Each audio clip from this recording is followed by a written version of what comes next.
anything you could do to help spread the word on which sections are encouraged to wear gold clothing and black clothing, that'd be appreciated.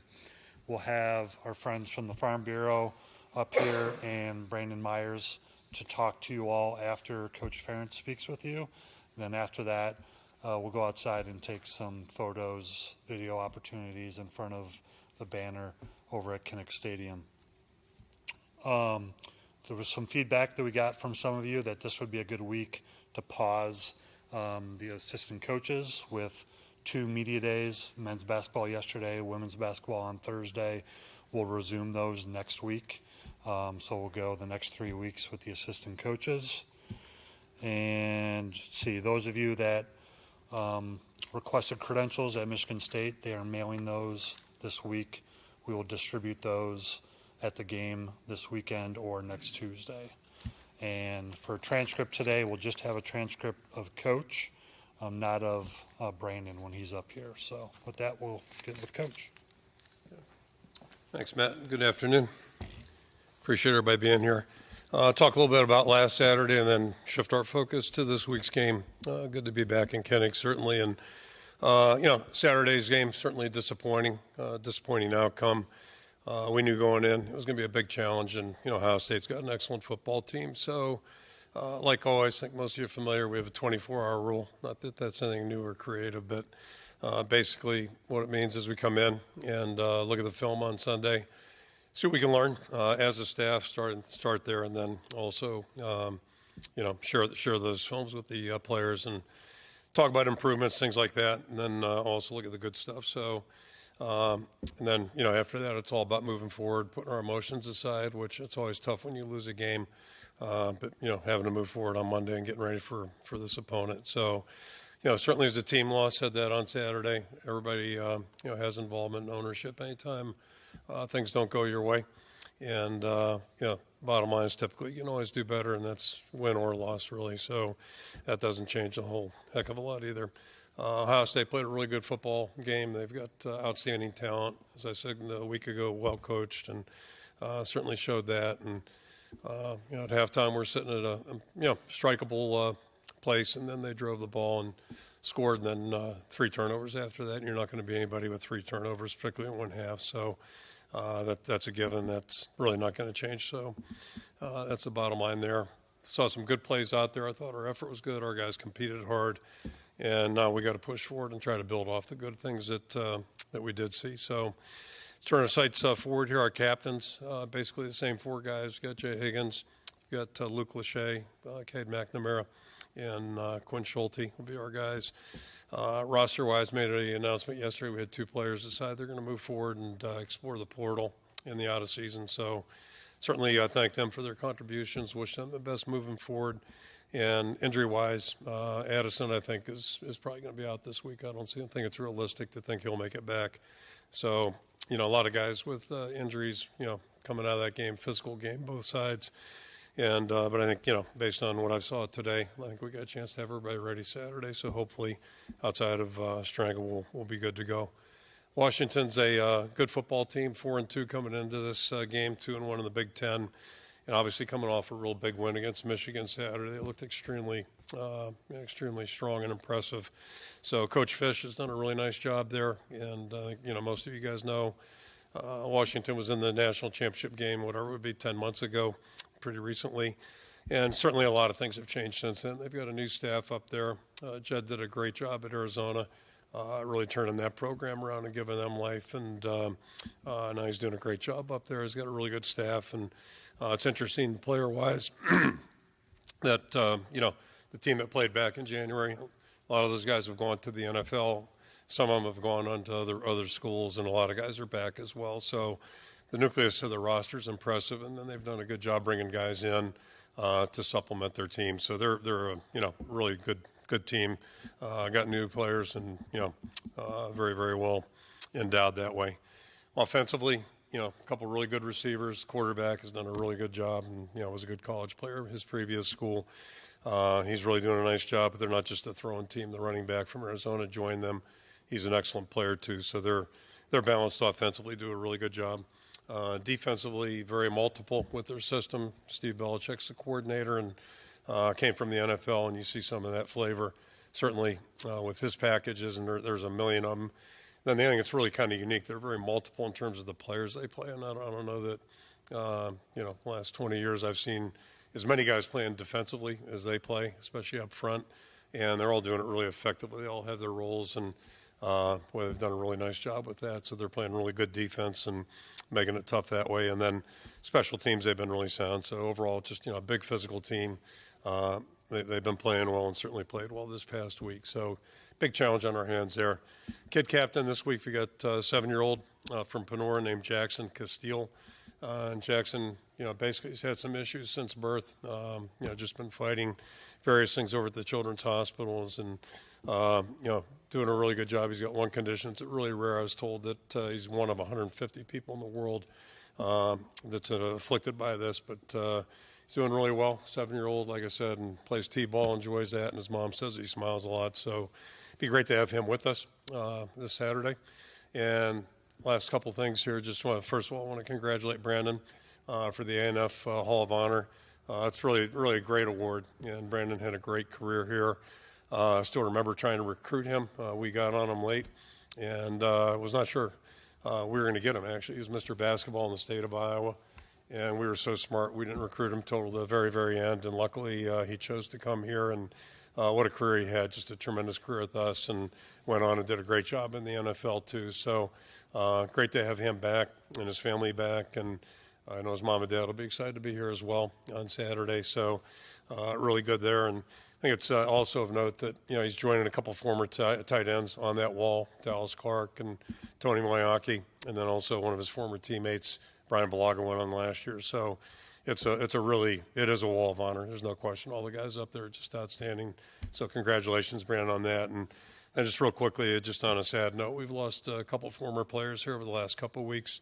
Mark Fetter had a really good career here back in the 70s, and then most recently, Kerry Burt passed a week ago, last Thursday, I think it was, from a heart attack. And Kerry was a captain on the 87 ball club, and just a tremendous, both of them tremendous people. So just a sad note there, and our thoughts are certainly with their families. So I'll throw it out for questions. Blake Hornstein, Hawkeye headquarters. Kirk, just talking about Jedd Fisch a little bit. Obviously, you mentioned he took Arizona and really built them up the 3 years that he was there, and he's bounced around a lot. Seems like he's had success wherever he's been. But how difficult is that to go to a new place, to start over and build something up from scratch? And on a side note, he said you're his wife's favorite head coach, and he told you that? Is that true? Well, I'm glad some wife likes me. I'm trying to score some points with mine. I'm not doing so well there. So, Jed's done a great job, just absolutely great. And Arizona was no garden spot when he went there. It was just, it was tough. It was a tough challenge for him, and it is difficult. It's always been difficult, and but I think it's just a tribute to the way he and his staff went to work. He's got a really good football mind, but more importantly, he's a guy of action who I'm sure, just watch what we see the Washington team do. These guys play hard. They're really sound, do a great job in all three phases, and my guess is that's exactly what he did in Arizona, but real credit to him, and they recruited well too and dug up some guys maybe that weren't, household names, but really played well. And the quarterback is still down there really tearing it up. I know he had a great year last year. Chad Leistico, Des Moines Register. The two guys playing the most snaps for you, wide receiver, just got here in June this summer. Yep. It didn't work for Caleb Brown. How difficult is it, or what does it take to get on the field at Iowa wide receiver, and why didn't it work for Caleb?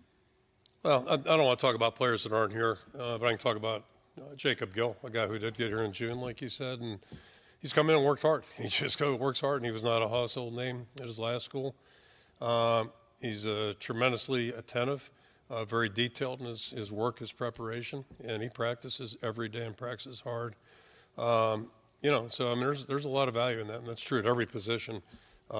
Just being reliable, dependable, so the quarterback can really count on you to be there. And I'd flash back to a couple weeks ago, that Minnesota game, the one touchdown to the left that Caleb broke out. Gill's in there blocking, knocks over two guys. So the little dirty stuff like that, the dirty work that maybe some players don't want to do, he's willing to do it. He's done a really nice job. And then, Reese is a different discussion because he's a kid who just got out of high school basically 4 months ago. And unfortunately for him, he had some injury issues in the summer. So, he's limited on what he could do. But once we got going in camp, same thing. He's just very attentive, very detailed, works hard. You've seen him compete for the ball out there. And I think he's got tremendous upside, but he's got a great attitude. And I'm not saying somebody else didn't. I'm just talking about those two individuals that are really focused on the details. And, if you're a receiver, and Brendan can tell you as a tight end too, quarterbacks like to know what you're going to do and when you're going to do it, those types of things. And, both these guys, the guys that are playing most of the reps right now have been really good in that regard. John Steffi, Cedar Rapids Gazette, kind of along those lines, the two departures, kind of how did those situations unfold, and what are your thoughts in general on guys transferring at this point in the year when you still have most of the season still left to play? I think that's just a reflection on the times. It's certainly not unique to us right now. And, it's kind of like Jim Ryan when he broke the barrier on the mile. All of a sudden, within a year, there were a bunch of guys that broke that barrier. So, once one person jumps in the water, then it's easier for somebody else to do it maybe. And I'm not saying that's the case here. I don't know how long the players have been thinking about it. It really wasn't part of the discussion. But, I applaud both guys because, what you don't want is somebody in the program that really doesn't have both feet in the circle and totally committed to the team doing well because, to win at this level, it takes everybody. It takes everybody on the team. So I applaud them. Wish them the best and appreciate what they have done. In LaShawn's case, he's a little different because he really hasn't been healthy since April, and I know he's very frustrated about that. And then he's seen some other guys do a good job, so he wants to get healthy, and then use his COVID year. And I wish him the best. We'll do all we can to help him. So every circumstance a little bit different, but I think we're going to see more and more of that as we move forward, probably in all sports. Tyler Tashman with the Des Moines Register. I asked this out of genuine understanding. I don't want it to sound condescending at all, but you've made changes, at Iowa State, Cohen in for Xavier. Deshaun is now starting over TJ. What is it about like the quarterback position that maybe just makes you a little bit more reluctant to at least experiment, even going back to last season? Yeah, really it's pretty much the same. Every position in that we have out there in the football field, we assess it daily and then weekly, and then you learn more as the season goes on and the game goes on. But ultimately, it's about putting players on the field in situations where you think it gives you your best chance to win at that given point. So when those times come where you're going to make a change or sub somebody out, you do it. And again, we discuss that pretty much on a daily basis. I guess the only day we don't meet as a staff would be Saturdays. We do it on Friday afternoons, the night game, then we do it Saturday morning. But we're talking constantly about the update of our team, where we at, what do we need to be thinking about. So we just take it a day at a time, try to give ourselves the best chance to be successful. Hey, Kirk, Elliot Clough, Hawkeye Beacon. With the two in-season decisions to move on, I know you've been around the game for a long time, right? College level. And you've seen a lot of changes too. Is this frustrating? Is it? I guess I'm curious as to your thoughts on the situation generally. Yeah. The first thing I'd start with, and I think I used this line before a while ago, you can't lose what you didn't have. So, if somebody really hasn't been out playing, it's not like you're losing a lot of contribution, if that makes any sense. And I don't know what the stats are on either player we're talking about this season. If LaShawn had left last November, that would have been impactful because he was right in the thick of it, and he was our best option at that and was playing very well, too. I just want to compliment him.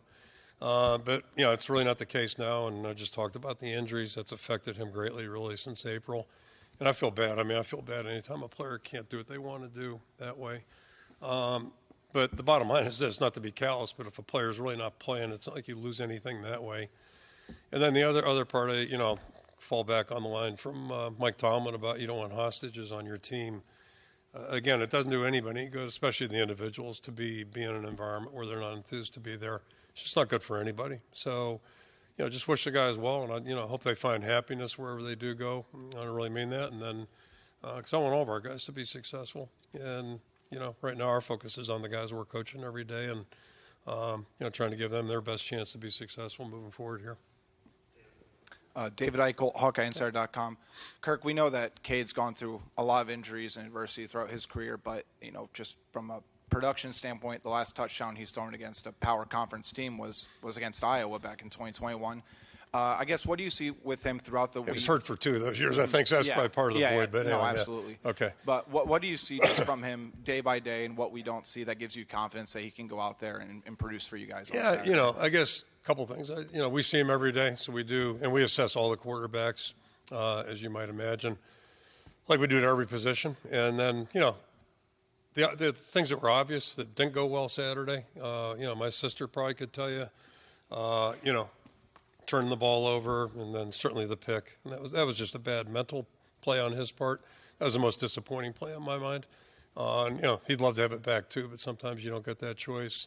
You have to factor in the level of competition. You have to factor in, I think, the way the game is going at that given point. There's a lot of things that influence, I think, how you assess things. But he's done a lot of good things too, and I would venture to say he played a pretty good half in the first half. He was really efficient and made that comment, I think, after the Minnesota game, that I thought he seemed more comfortable, more decisive in his play. Keep in mind, too, we've got a new offense, so there's a lot of new things going on. There's a multitude of things that we're all looking at. And the most important thing, I don't think his confidence has been shaken. And that's, you worry about that coming out of a game like that Saturday, where you play a really good opponent and things start going south on you. With the turnovers, you mentioned the interception. Yep. With the 2 fumbles, kind of what did you see there? Kind of what went wrong there? Yeah, the one was, the pocket got really cloudy and crowded. They get penetration on the right side, inside guy. But all that being said, that's part of playing quarterback.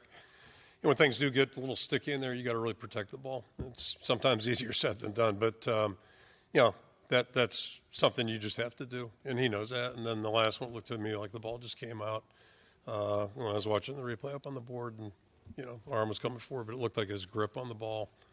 So it's going to happen too. But again, I'll go back to what I just said a minute ago. When you get in those circumstances and it's coming downhill on you, sometimes things go that way, and it's no fun. As a former line coach, I've been through that a few times, and it's just a bad feeling, and you got to move on. To go again, 2-parter about the secondary.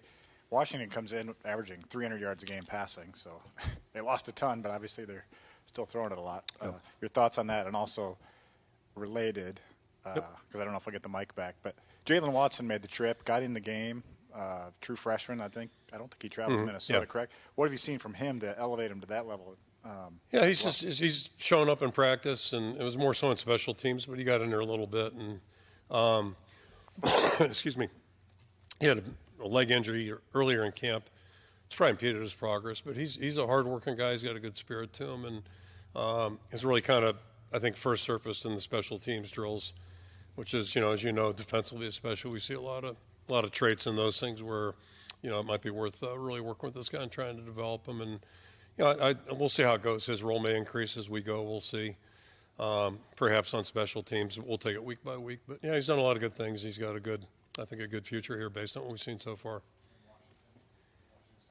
Yeah, okay, their pass game. It's similar to last week, quite frankly. They've got a good receiver core. And they too, and I think one of Ohio State's secrets, not that I coach there, but, as you guys saw, they make you play the run. Like they ran the ball extremely well.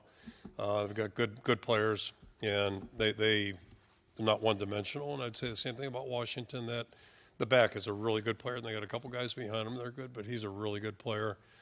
And, it's how you call the plays, and they're going to, you can't just sit back and play defense, pass defense. You got to honor the run of this team. Guys up front do a good job, and the quarterback's really dangerous throwing the football. So they're truly balanced. Yep. Hi, Kirk. Jack Leto with KCRG. And speaking to the players earlier today, they said, I'm not quoting here, they said essentially, we haven't quite played a 4-quarter game in all 3 phases.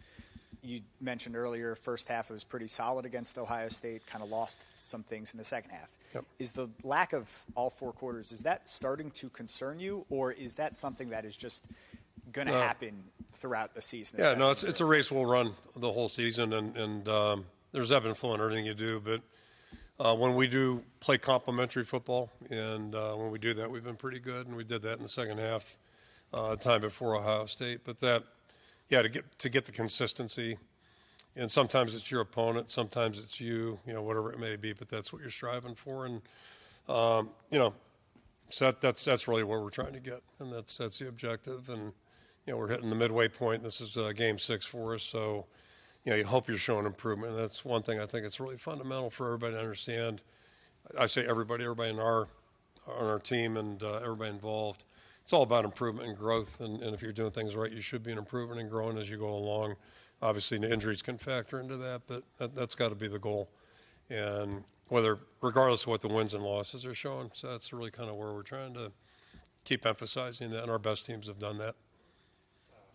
Tyler Tashman with the Des Moines Register. You're a baseball guy, right? Yep. Okay. Well, I love baseball, but I've seen less baseball this year than ever. Yeah. True confession. Yeah. I was just asking because a player manager based like that type of role. Is it too much to say that is Jay Higgins almost like a player manager?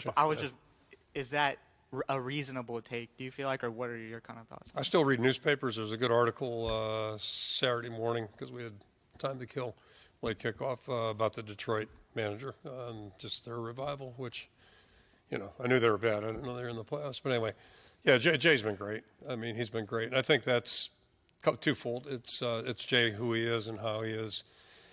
He's, just really into it, studies all the details, and just, really good that way. And part of it's that position, too. A linebacker, a middle linebacker, and a quarterback, you like to think those guys are really investing a lot of time and seeing things a little bit bigger than just, they're given jobs.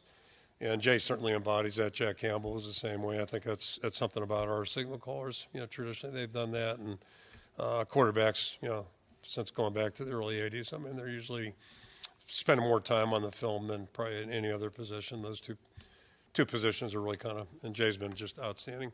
And he's just, gives of himself all the time. Hey, Coach, Matt McGowan with the Daily Iowan. Looking at your defensive line, obviously Deontay Craig has been here a while. He's a senior.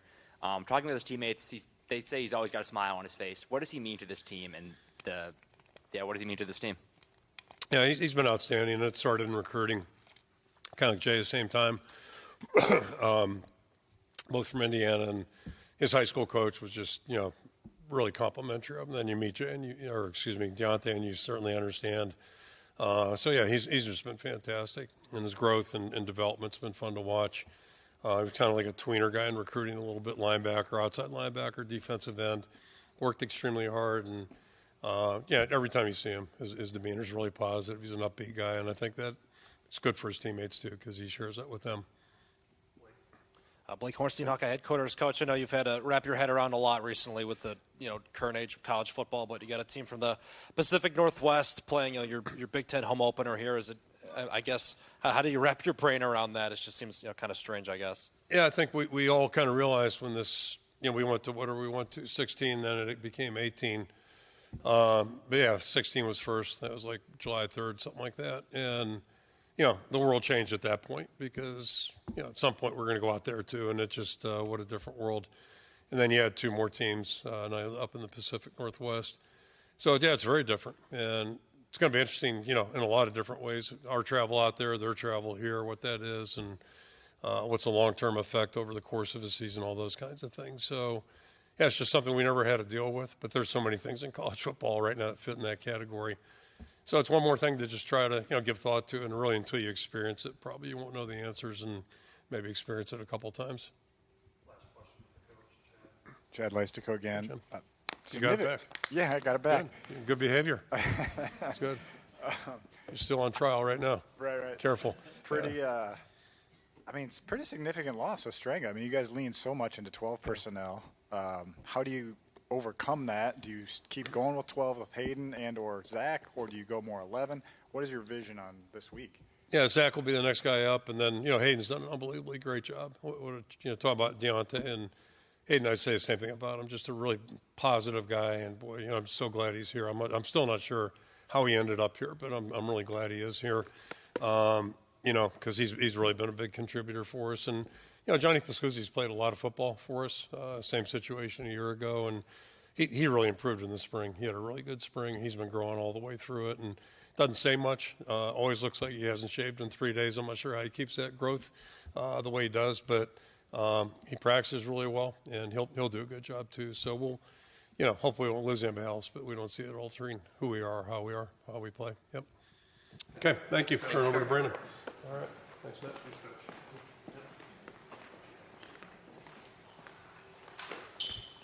All right. At this time, pleased to welcome to the podium Executive Director of Iowa Farm Bureau, Marty Swagger.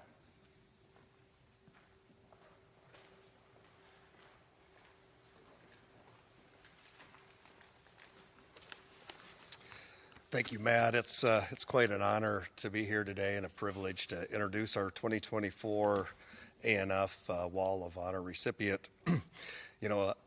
Hayden Fry, when he introduced the A&F logo, he understood the importance of hard work and he saw it from those players, and he used A&F to make that connection to the importance and strength of farmers in America. And we sincerely appreciate Coach Ferentz carrying on that America Needs Farmers legacy and celebrating the traits that define the A&F program. Iowa Farm Bureau, we're proud to have partnered with the Hawkeyes over a decade ago. The goal is to increase awareness and importance of agriculture and connect consumers to farmers and the food that those farmers grow and raise.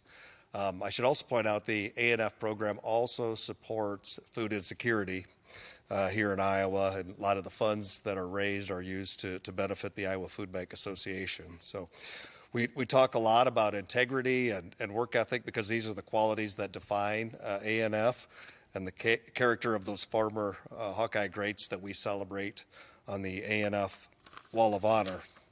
So adding the former Hawkeye to the A&F Wall of Honor has become a tradition on A&F game day. And this year, Brandon Myers, who played for Coach Ferentz, is the 12th former Hawkeye recognized on the A&F Wall. Brandon was chosen to join the A&F team because of his outstanding character, perseverance, and commitment to hard work.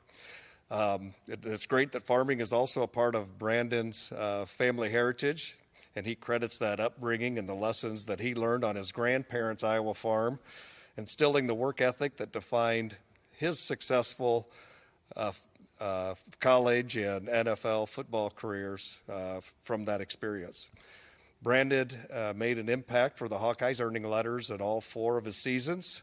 During that time, the Hawkeyes earned 3 bowl game victories, and Brandon went on to have a successful 8-year NFL career.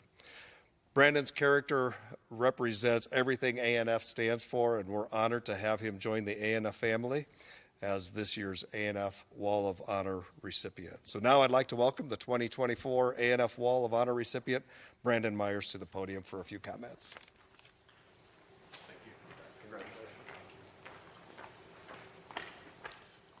How's it going? I apologize. It's tough to follow Coach Ferentz. He's pretty good at this. So a couple words. Thank you to Farm Bureau. Thank you to the University of Iowa. They've been great. They've coordinated everything for us. They've been in great communication. And so thank you guys for that. It's been great. Thank you to my wife and my son for being here today. And this is a big deal for me just because growing up where I grew up in a small town, you see the work ethic, you see the everyday people, and then when you come to Iowa, it's the same thing. And Coach Ferentz runs a program where if you buy in and you do the right things, you'll be successful. So the guys ahead of me that he was talking about, those are the guys when you come in, you look up to those type of people. So if you look up to them and you do what they do, good things typically happen. So that's where I'm at. Very honored, very humbled to be here, and excited for Saturday. So. If you have a question for Brandon, raise your hand. We'll get a mic to you. Start with David. David Eichel, HawkeyeInsider.com. First of all, congratulations on the honor. Thank you. Just very curious, going from small town Iowa, being drafted by Oakland, just from your perspective at that time in life, what was the culture shock like, and how did you kind of adjust to it? That's a great question. I tell this story often. It was my first. I had to report to training camp, so I'm an Iowa guy. I don't need a lot. I had a couple suitcases, and they told me that the train system would shut off at a certain time, so I just got off while I was downtown Oakland at 12:30 at night. big culture shock for me, for sure, coming from small town Iowa. But it was good. Really, once I got there, the way the Iowa program runs itself is the same as pros. So it was really just about where I lived in Oakland. So it was a big adjustment, yeah. John Steffi, Cedar Rapids Gazette, getting here in 2004, redshirting that year. What did you kind of take away from that team that obviously had a lot of success then? Oh, yeah. I mean, was at the bowl game where there was 22 guys that were drafted. Yeah, coming in, small town, you got Matt Roth, you got Greenway, you got all those guys. I definitely got my eyes opened up, but like I said, you just kind of just get in line, you put the work in, and things worked out. So, but it was definitely a shock to my first year when we were on practice squad against Matt Roth every day. Made for a long year, for sure.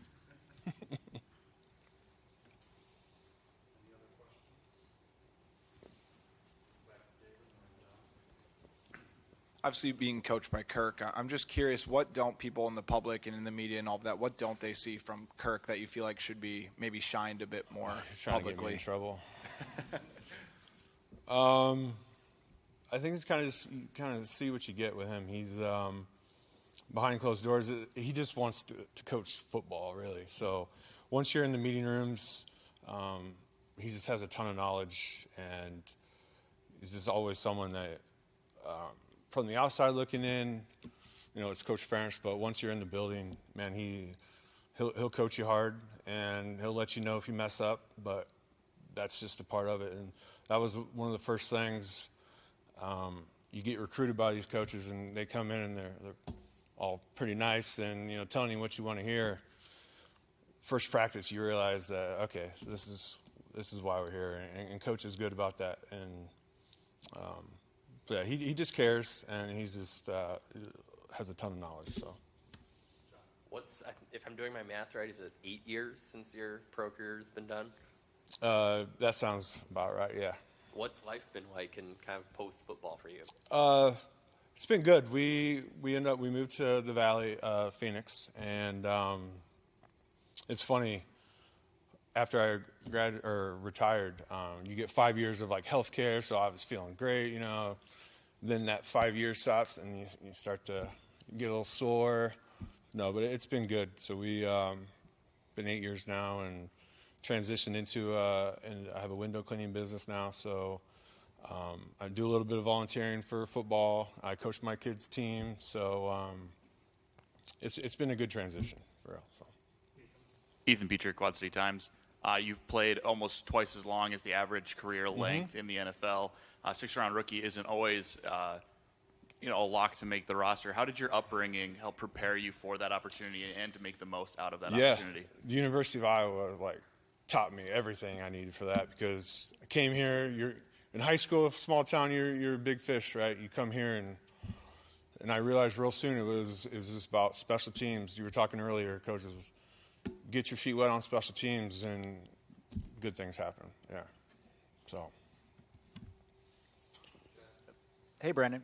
Jack Lito with KCRG in Cedar Rapids. We've been asking the players and coaches a lot of this, but as someone who graduated right before a lot of realignment stuff started, Nebraska came over to the Big Ten in 2011. Yep. Do you have any take on the uniqueness of college football in 2024, especially compared to your days? I have a take, but it's not that important. People don't really care. It's different, right? It's tough. It's tough if you don't have your favorite team, where you watch for instance, like Jake Christensen's class, Moyaki, all the 5-stars. You come in, and so kids look up to that. They follow. You watch their careers from their freshmen until they get over. Well, anymore, it's not like that. So it's tough to maybe watch the progress of kids and follow along your program. So, but and now you're living in Big 12 country if you're in Arizona, I suppose. Is that it? I don't even know. That is it, yeah. Arizona and Arizona State. They're in the Big 10. Big 12. Big 12. Big 12. Oh yeah. wow. Yeah. Well, I was just going to ask about your involvement in football. You mentioned coaching your son's team. How much involvement you have, and your boys from PCM are having a really good year again this year. Or have you gone back over there to visit them, or give them any motivation this season? Well, now you can watch them online. So I've definitely watched a few games. Online. When I first retired, I volunteered and I was coaching a little bit, and no, it was great. So to be around football, to share your knowledge with the kids was great. It was just, as everyone knows, it's a lot of time. So it takes up a lot of time. So I started a business, so I had to give it up. But we're in the playoffs in flag football right now, so we got a big game coming up. Last question, Matt. I just wanted to go back to that 2008 season at Iowa. Obviously, the team was at a crossroads halfway through the season, but still had some success going to the Outback Bowl. What do you remember from that season and how you guys turned it around? It was really the season before, I believe, is when we didn't make we didn't make the bowl game the season before, and then that was our senior year going into it, and we all just kind of came together, and it was one of those things. It helped. We had Sean Green come, and he was 100 yards every game. So yeah, no, the 08 team was good. It was a lot of fun, man. But yeah. All right. Thank you, everybody. All right, thank you guys. Appreciate it. Sorry, I was a little nervous. I haven't done this in a while.